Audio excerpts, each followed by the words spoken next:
Another classic. Oh my God. It I was on love one it. of those funeral cruises where the ashes of your loved ones can be dumped into the sea, and she'd been married to a real cheapskate. After 30 years of marriage, he finally died, and the lady had her husband cremated at because he thought a plot would cost too much, of course. And after the memorial services, she went to the railing and poured his ashes out into her hands and started talking to him. Henry, you know that mink cape that I wanted all my life? Well, your company sold for so much, I now bought myself a beautiful full-length mink coat. And Henry, you know that trip to the Caribbean I always wanted to take? Well, I took a world cruise for 90 days. It was wonderful. And, oh, Henry, you know that big blue Cadillac I've been hoping for the last 5 years? Well, I bought a Rolls Royce instead, and it drives like a dream. Oh, and Henry, you know the blowjob you always wanted? Whew. And she blew the ashes into the sea. You got it. Oh, wait. Oh, I flew off the stage, boys and girls. I don't know why I keep doing it. Well, I think I keep touching my board.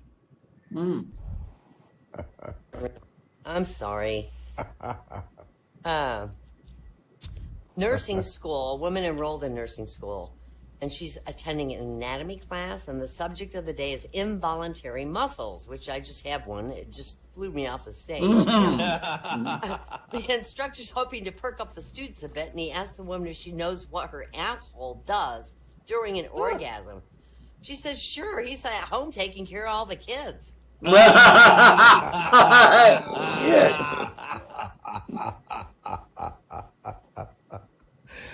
Two car salesmen are sitting at a bar, and one's complaining, boy, this economy sucks. If I don't sell more cars this month, I'm going to lose my freaking ass. Too late, he noticed this beautiful blonde sitting 2 stools away, and immediately he offers apologies for his use of bad language. Oh, that's okay, the blonde says. I have a very similar problem. If I don't sell more ass this month, I'm going to lose my fucking car.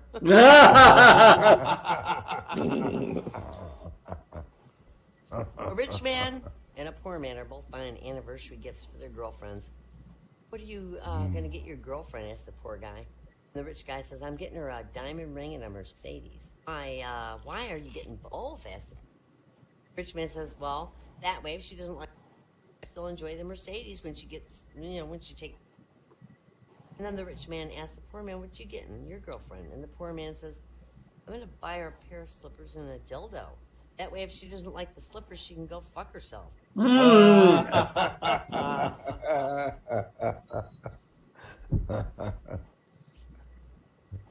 honey.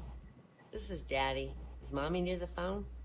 No, Daddy. She's upstairs in the bedroom with Uncle Paul. But, honey, you don't have an Uncle Paul. Oh, yes, I do. He's upstairs in the room with Mommy right now.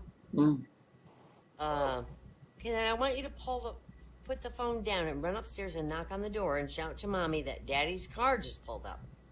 Okay, Daddy, just a minute. She comes back to the phone. I did it, Daddy. And what happened, honey? Well, Mommy got scared. She jumped out of bed naked and ran around screaming, then tripped on the rug and hit her head on the dresser. Now she isn't moving at all. Oh, my God. Well, what about your Uncle Paul? He jumped out the back window in the pool. But I guess he didn't know you took out the water last week to clean it. He hit the bottom of it, and I think he's dead. Oh. Swimming pool? Is this 4865732? No, I think you got wrong number.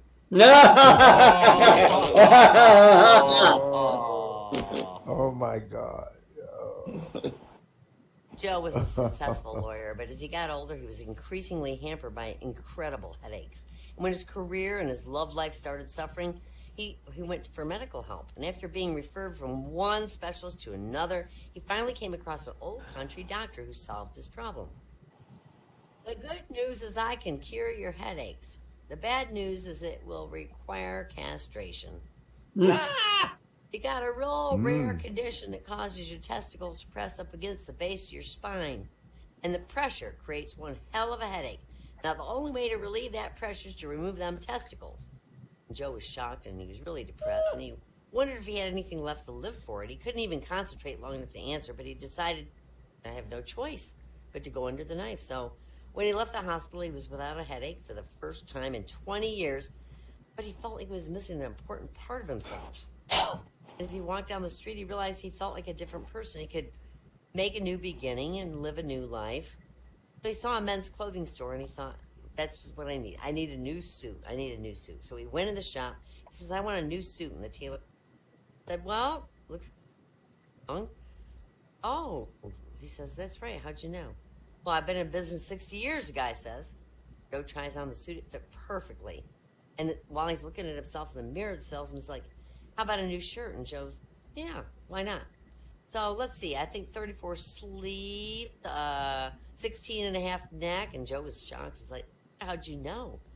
Well, I've been in the business 60 years, the guy says.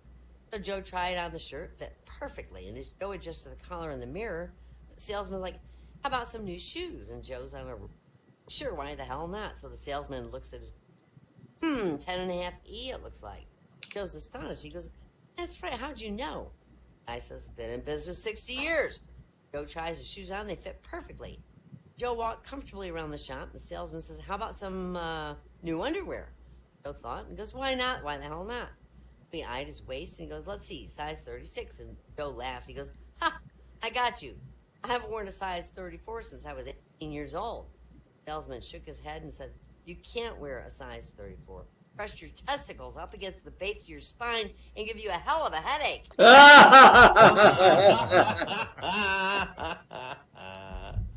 Oh my gosh. This is a fractured fairy tale. The big bad wolf said to Little Red Riding Hood, unbutton your blouse and let me suck your tits. Fuck off, she said. She tugged on her panties. Eat me like the fucking book says. Pinocchio, he gets fed up with the recent complaints from his wife. Every time we make love, I get splinters. So Pinocchio went back to his maker, Geppetto, the carpenter, for advice. Sandpaper, says the carpenter. That's what you need. So Pinocchio took the sandpaper home. A few weeks later, the carpenter bumped into Pinocchio again. Well, how you getting along with the girls now? Who needs girls, says Pinocchio.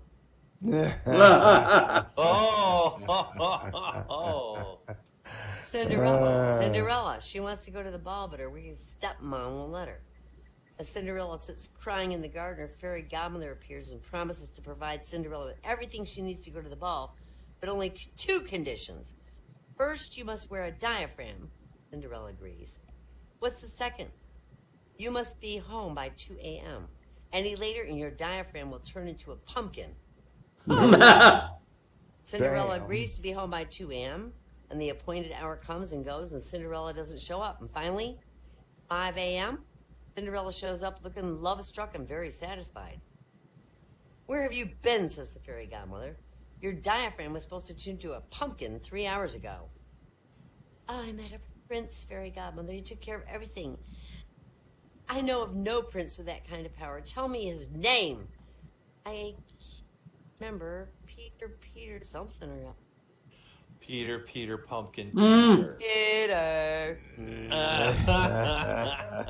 Mickey Mouse and Minnie Mouse were in divorce court, and the judge says to Mickey, you say your wife is crazy, and Mickey says, no, I didn't. I said she's fucking goofy.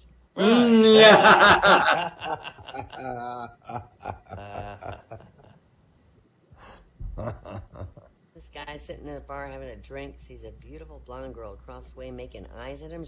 He goes over and he goes, excuse me, miss, may I buy you a drink? And she says, sure, have a seat. So he sits down and they get talking. You know, the man says, this is kind of a funny subject, but my wife just left me. She said I was too kinky in bed. Really, says the girl.